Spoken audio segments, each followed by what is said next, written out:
रात को मेरी मम्मी पापा के कमरे से जब भी बाहर आती, उनसे चला नहीं जाता और वो रोती रहती। मेरी माँ पापा के कमरे में अक्सर नहीं सोती थी। अगर किसी रात पापा के कमरे में सोती थी तो अगली सुबह मम्मी रोते रोते बाहर निकलती। एक दिन मम्मी सोई हुई थी, तभी मैं मम्मी की चादर लेकर पापा के कमरे में चली गई, पापा का राज जानने के लिए। वह सुनकर आपके होश उड़ जाएंगे। मेरी आंख खुली तो मैंने मम्मी को सिसकते हुए देखा। वह मेरे बिस्तर के पास बैठी बुरी तरह रो रही थी। अपनी माँ को ऐसे देखकर हमेशा मेरा दिल तड़प जाया करता था, लेकिन मैं चाह कर भी कभी उनसे कुछ नहीं पूछ सकती थी। अक्सर ही सुबह मम्मी का ऐसा हाल होता था। कुछ समय पहले मैंने एक बार माँ से पूछा था कि आखिर वो पापा के कमरे से सुबह सुबह बाहर आकर इतना रोती क्यों है, तो मम्मी ने कोई जवाब नहीं दिया और मुझे डांट दिया। मम्मी जब भी उनके कमरे से निकलती, मम्मी का हुलिया बहुत ही अजीब सा होता। उनके बिखरे हुए बाल और पुराने कपड़े एक अजीब सी मजबूरी सुना रहे होते। ये सिलसिला कुछ साल पहले से ही शुरू हुआ था और जैसे जैसे मुझे होश आ रहा था, मेरे लिए सब कुछ अचंभित होता जा रहा था। मेरे अंदर एक जुनून सा पैदा हो गया था कि मेरा बाप आखिर मेरी माँ के साथ रात भर क्या करता है। इस सवाल ने मुझे बेचैन कर दिया था। मैं 15 साल की हो चुकी थी और अब बहुत सी बातें अच्छी तरह समझने लगी थी। मम्मी का रोता चेहरा देखकर मुझे किसी मजबूरी की चेतावनी लगती थी, लेकिन हैरत की बात ये थी कि जब मम्मी कमरे से निकलती तो वह रो रही होती और जब पापा कमरे से निकलते तो उनके चेहरे पर एक दिलकश मुस्कुराहट होती थी। उन्हें देखकर ऐसा लगता था जैसे वह बिल्कुल जवान हो। वो कुछ न कुछ गुनगुनाते रहते हैं, जैसे बहुत खुश हो। और मम्मी का हाल ऐसा होता था कि मम्मी पापा के कमरे से निकलने के बाद दोबारा उनके सामने जाने से भी डरती थी। वो उनका नाश्ता भी मेरे हाथ ही उनके कमरे में भेज देती। खुद सारा वक्त किचन में खड़ी रहती और आंसू बहाती रहती या बाथरूम में बंद हो जाती। मम्मी की हालत देखकर मुझे बहुत तरस आता था। मैं 10वीं क्लास में पढ़ती थी और नाश्ता देने के बाद मैं अपने स्कूल के लिए घर से निकल जाया करती थी, लेकिन सारा वक्त मेरे दिमाग में मम्मी का ख्याल घूमता रहता। मैंने कभी किसी सुबह पापा को परेशान या बेचैन नहीं देखा था। वह हमेशा ही बहुत खुशी से नाश्ता करने बैठते और उनका चेहरा बहुत खुश दिखता था, जबकि मम्मी को देखकर ऐसा लगता कि किसी भी पल मम्मी को कुछ भी हो जाएगा। अक्सर मैं नाश्ता बनाते हुए मम्मी के शरीर को कंपकपाते हुए भी देखती थी। मेरा दिल चाहता था कि मैं मम्मी से पूछूं कि पापा रात को उनके साथ ऐसा क्या करते हैं जो उनका इतना बुरा हाल हो जाता है, मगर पापा के नाम पर मम्मी के चेहरे पर खौफ नजर आने लगता था। मम्मी हर रात पापा के कमरे में सोने के लिए नहीं जाती थी, बल्कि वह मेरे साथ ही सोती थी। मैं पढ़ाई पर ध्यान नहीं दे पा रही थी और ना ही घर पर मेरा दिल लगता था। मेरा दिल चाहता था कि मैं किसी भी तरह अपनी माँ को पापा के कमरे में ना जाने दूं, लेकिन मैं किसी तरह पापा को मना नहीं कर सकती थी।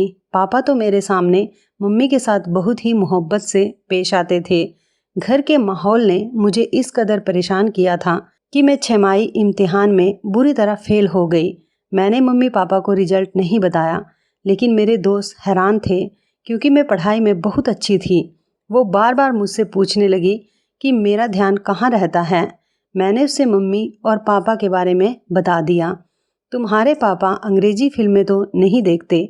सलोनी ने अचानक से सवाल किया। मैं हक्का बक्का सी देखने लगी। फिल्म का भला इस बात से क्या वास्ता था? वह अलग निगाह से मुझे देख रही थी और मैं ना समझ पाई। उसने बात बदल दी, लेकिन मेरी सुई उसी बात पर अटक गई। आखिर सलोनी ने ये सवाल क्यों पूछा था?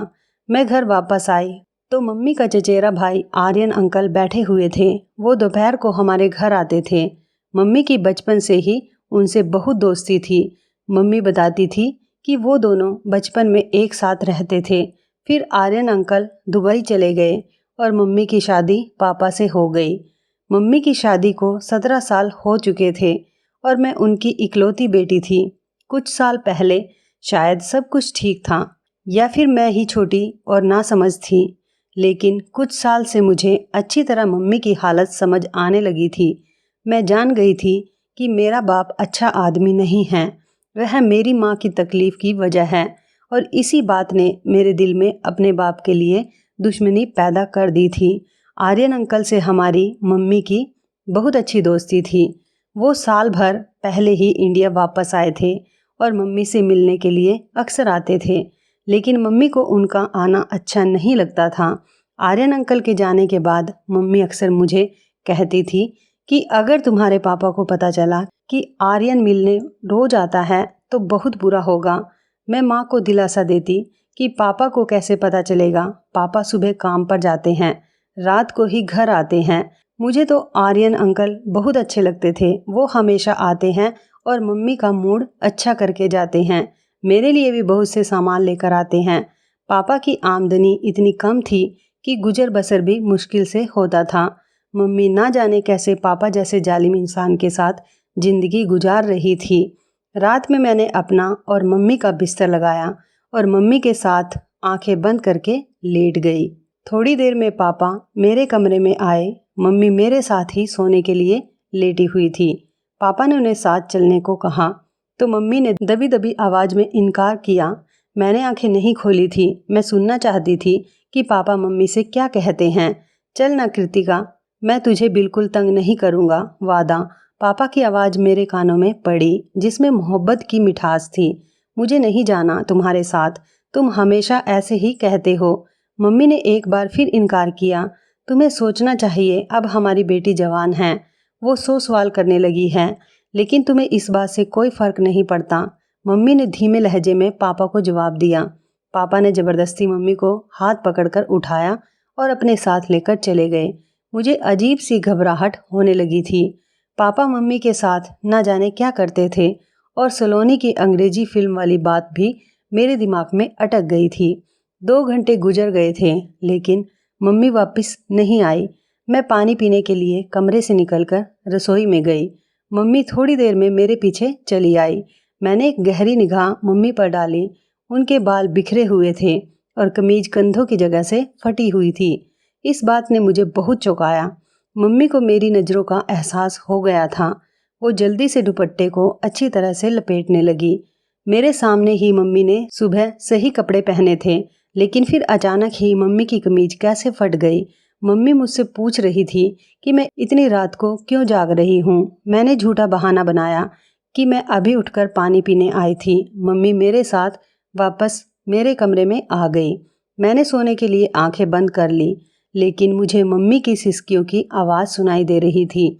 मेरा दिल चाह रहा था कि मैं उठकर अपनी मम्मी को तसल्ली दूं और दिल में आए सारे सवाल को ज़ुबान पर ले आऊं, लेकिन मैं अपनी जगह खामोश पड़ी रही। पापा सुबह सुबह ऐसे तैयार होकर कमरे से निकले थे जैसे कोई जवान लड़का हो।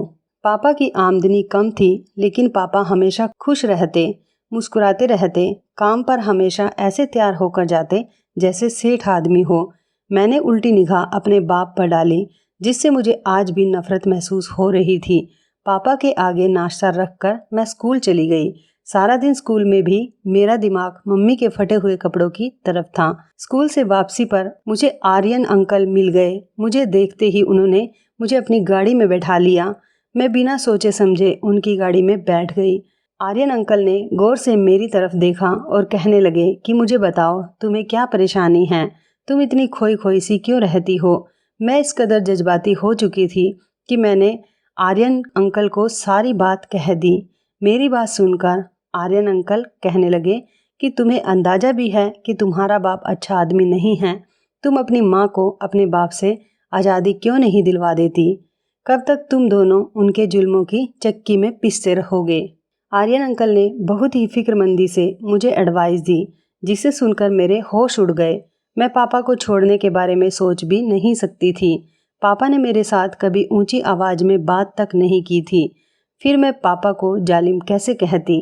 मैं तो ये भी नहीं जानती थी कि बंद दरवाजे के पीछे मम्मी और पापा के बीच में क्या होता है। आर्यन अंकल की बात सुनकर मैं सोच के समुंदर में डूब गई। बहुत सोचने के बावजूद भी मुझे पापा की कोई ऐसी बात याद नहीं आई थी जिससे उन्हें जालिम करार देती, लेकिन मम्मी की आंखों में आंसू पापा को जालिम साबित करते थे। आर्यन अंकल मुझे स्कूल से लेकर घर चले आए और खुद भी अंदर आ गए। मम्मी हम दोनों को देखकर खुश हो गई थी। हमारे लिए फ़ौरन खाना लगा दिया। मैं बहुत ज़्यादा थक गई थी, इसलिए सोने के लिए अपने कमरे में आ गई और आर्यन मम्मी के पास बैठे रहे। मुझे नींद नहीं आ रही थी। मैं सारा वक्त आर्यन अंकल की बात को सोचती रही। मम्मी को पापा के कमरे में गए 3 दिन गुजर चुके थे और पिछले 3 दिन से मम्मी मेरे साथ मेरे कमरे में सो रही थी। मम्मी जब मेरे पास रहती थी बिल्कुल अच्छी और बेफिक्र रहती थी। पापा का रवैया तो हमेशा एक जैसा ही रहता था। जिस दिन वो मम्मी को अपने कमरे में ले जाते उस दिन वो रोजाना से ज़्यादा खुश महसूस होते थे। चौथे दिन पापा मम्मी को फिर अपने कमरे में ले गए थे और मैं सारी रात बेचैनी से करवटें बदलती रही थी। मम्मी जब सुबह पापा के कमरे से निकली तो उन्हें ठीक तरह से चलना भी नहीं आ रहा था और वे एक पैर जमीन पर घसीट घसीट कर बड़ी मुश्किल से चल रही थी। मैंने मम्मी से पूछा कि मम्मी तुम्हारे पाँव में क्या हुआ है? तो कहने लगी, छोटी छोटी बातों पर ध्यान ना दिया करो और दिल लगाकर पढ़ाई करो। अगर तुम्हारा 10वीं का रिजल्ट अच्छा नहीं आया तो तुम्हारे पापा उसका जिम्मेदार भी मुझे ही समझेंगे। मम्मी की आंखों से टिप टिप आंसू गिरने लगे और पापा के लिए नाश्ता बनाने चली गई। उसके बाद दोबारा किचन से बाहर ना आई। मैं मम्मी से नाश्ता लेने के बाद पापा के पास गई। उन्हें नाश्ता दिया तो पापा मुझसे मेरी पढ़ाई के बारे में पूछने लगे। पापा के लहजे में इतना शहद था कि मैं पापा के इस दोगले बर्ताव पर हैरान रह गई थी। पापा किसी तरह भी सख्त जालिम नज़र नहीं आते थे, बल्कि मम्मी की हालत चीख चीख कर पापा के जुर्म की दास्तां सुनाती थी।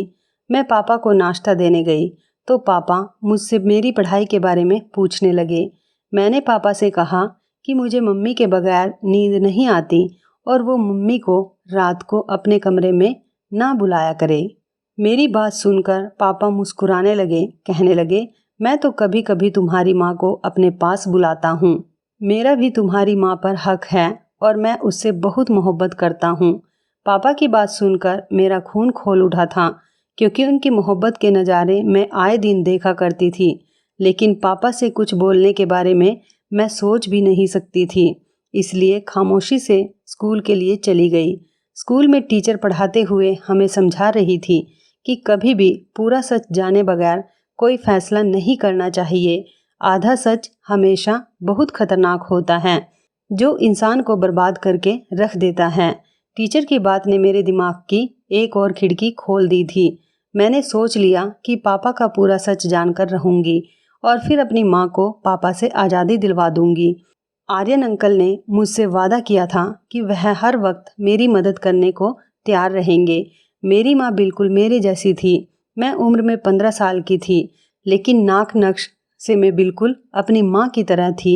अगली रात मैंने खुद ही अपनी माँ को नींद की दवा देकर सुला दिया और खुद अपनी माँ की चादर ओढ़कर पापा के कमरे में चली गई। पापा के कमरे में एक छोटा सा बल्ब जल रहा था। पापा अंधेरे की वजह से मुझे मम्मी समझ बैठे थे। मेरी खुशनसीबी है कि कीर्तिका आज खुद चलकर मेरे कमरे में आई हो। पापा बहुत ही खुशी से कहते हुए मेरे करीब आए, मेरा हाथ पकड़कर अपने बराबर में बैठा लिया। पापा के बराबरी में बैठे मेरा शरीर कांप रहा था। मैं नहीं जानती थी कि उससे आगे मेरे साथ क्या होने वाला है, लेकिन आज मैं पूरा सच जानना चाहती थी। पापा बहुत मोहब्बत से कहने लगे, कीर्तिका बेटी जवान हो रही है, ये कहकर तुम मुझसे इस कदर दूर हो गई हो कि मुझे ज़बरदस्ती तुझे अपने कमरे में बुलाना पड़ता है। मेरा भी तो तुझ पर कुछ हक है। मैं मानता हूँ कि हमारी बेटी जवान हो रही है, लेकिन वो इतनी छोटी भी नहीं है कि उसे ये समझ ना हो कि माँ बाप एक कमरे में एक साथ रहते हैं। तू सारा दिन काम करके थक जाती है। चल अब सुकून से मेरे साथ सो जा। मैं तुझे अपने करीब देखकर खुश हो जाता हूँ।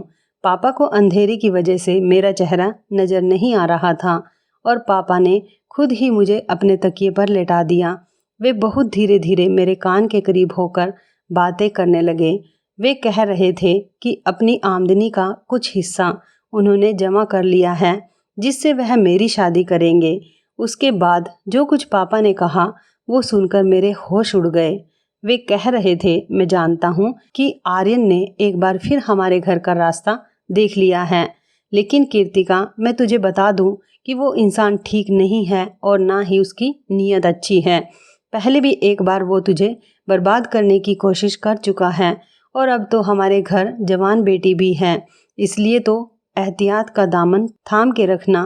पापा को अभी तक मालूम नहीं था कि मैं मम्मी नहीं बल्कि उनकी बेटी हूँ। पापा बहुत आहिस्ता से मेरे बालों में हाथ फेर रहे थे और कुछ ही देर में पापा को नींद लग गई। काफ़ी देर तक मैं पापा के पास लेटी थी, लेकिन पापा तो बहुत गहरी नींद सो चुके थे। मैं खामोशी से उठकर कमरे से बाहर निकल आई। पापा ने कुछ भी ऐसा नहीं किया जिससे मुझे कुछ भी समझ आता, इसलिए आर्यन अंकल और मम्मी को लेकर मेरे दिल में बहुत से सवाल पैदा हो चुके थे। अगली सुबह पापा रोजाना की तरह थे और उनका चेहरा ऐसे था जैसे मम्मी के साथ रात गुजारने के बाद हुआ करता था। मैं खामोशी से पापा का जायजा ले रही थी, लेकिन मुझे पापा के रवैये में कोई बदलाव नज़र नहीं आ रहा था। स्कूल से वापस लौटी तो घर के बाहर ही आर्यन अंकल की गाड़ी खड़ी हुई थी।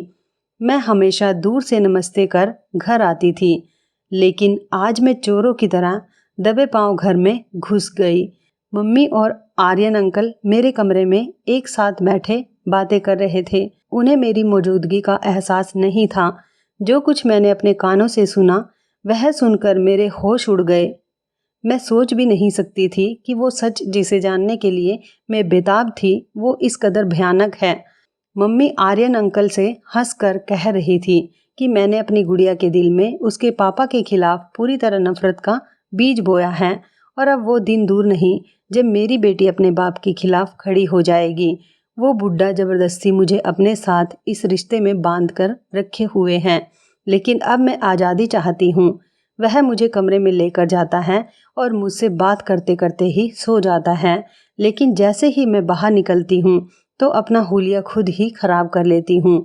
मैंने गुड़िया के दिल में ये बात अच्छी तरह बिठा दी है कि उसका बाप मुझ पर जुल्म करता है। एक दिन तो मैंने खुद ही अपनी कमीज तक फाड़ डाली। मैं चाहती हूँ कि जब मैं उस बुढ़े से आज़ादी की बात करूँ तो मेरी बेटी मेरी ढाल बन जाए और मुझे अपनी गुड़िया को छोड़कर उसके घर से ना निकलना पड़े। गुड़िया तो दुनिया को मेरी बेगुनाही और अपने बाप के जुल्म की दास्तां सुना देगी और मैं गुड़िया को लेकर तुम्हारी जिंदगी में शामिल हो जाऊंगी। आर्यन अंकल हंसते हुए कहने लगे कि हाँ, मैंने गुड़िया से भी कह दिया है कि उसे जब भी मेरी मदद की जरूरत होगी मैं चला आऊँगा।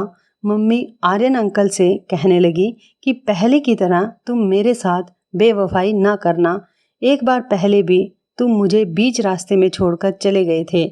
उस वक्त मेरे पति ने मुझे माफ़ करके अपनाया था।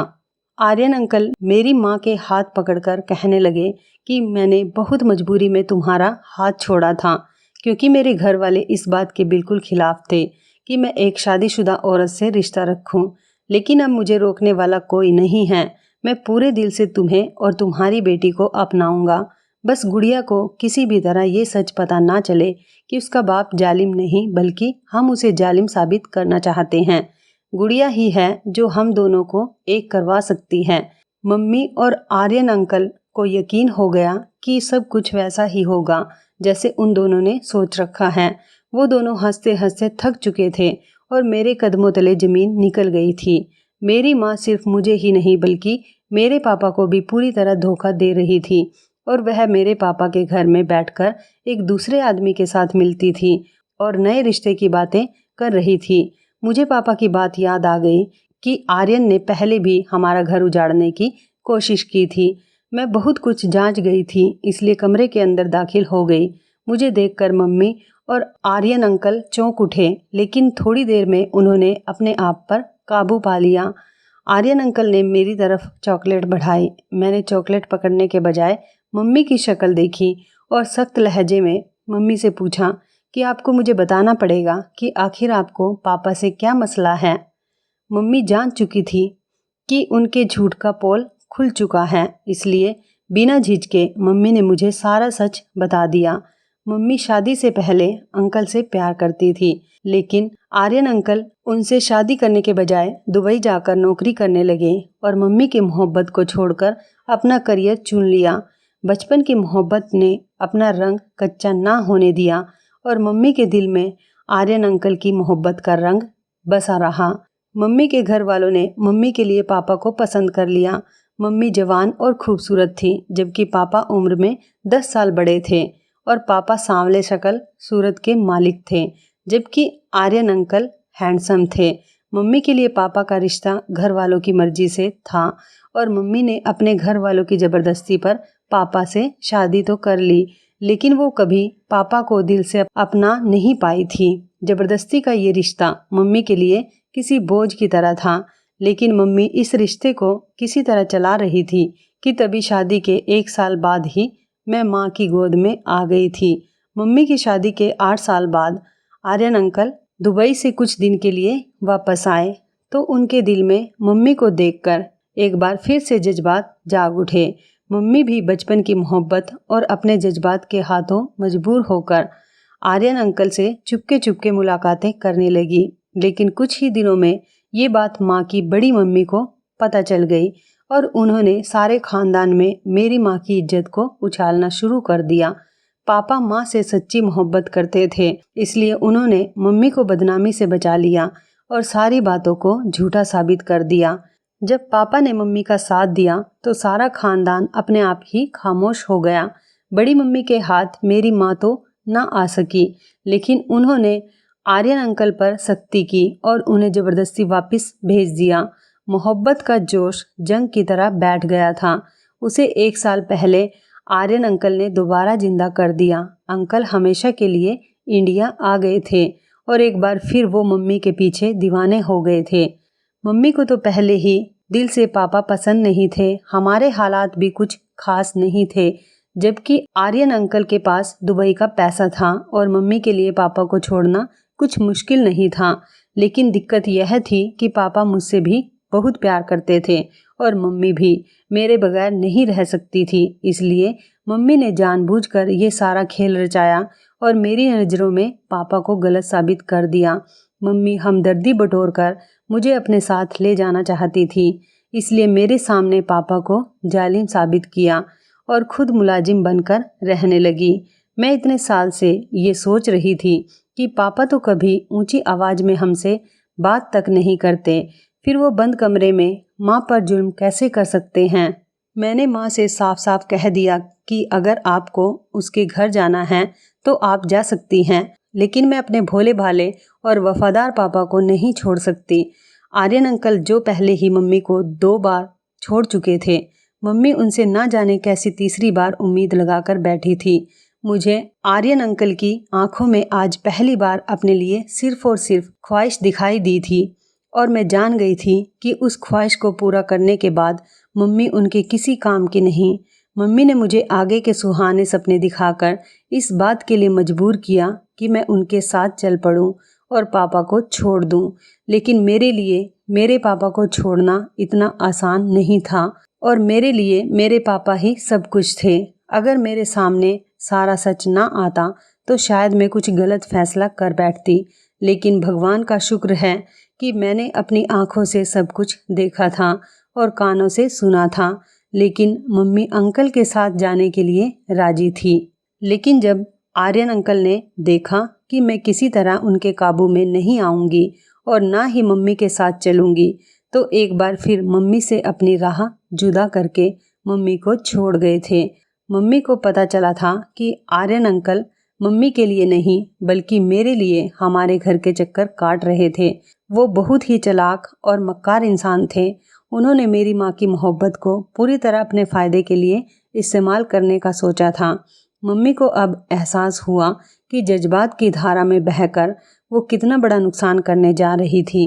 अगर मम्मी और मैं उनके साथ चले जाते तो वो मेरी इज्जत को एक बार फिर वैसे ही उछालते जैसे बड़ी मम्मी ने मम्मी की इज्जत की धज्जियां बिखेरने की कोशिश की थी। ना जाने कौन सा अच्छा काम हम दोनों माँ बेटी के काम आ गया था कि हम अंकल के चुंगल से निकल गए थे। रात को पापा घर लौटे तो मम्मी ने खुद ही पापा के लिए खाना मंगवाया और अपना बिस्तर भी पापा के कमरे में लगा दिया। पापा की खुशी देखने के लायक थी।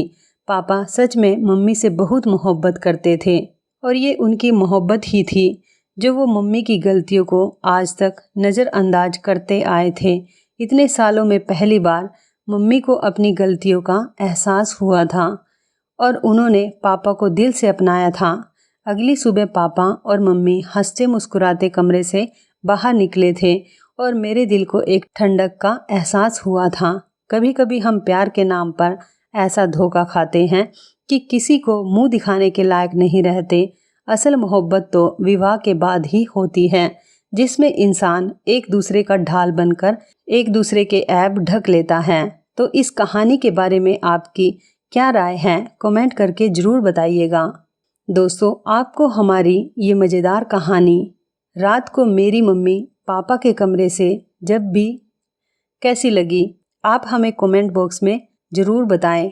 यदि आपके पास भी ऐसी कोई प्यारी सी कहानी है या फिर ऐसी कोई और कहानी जिससे कुछ शिक्षा मिले, तो आप हमारे साथ उसको ज़रूर शेयर करें।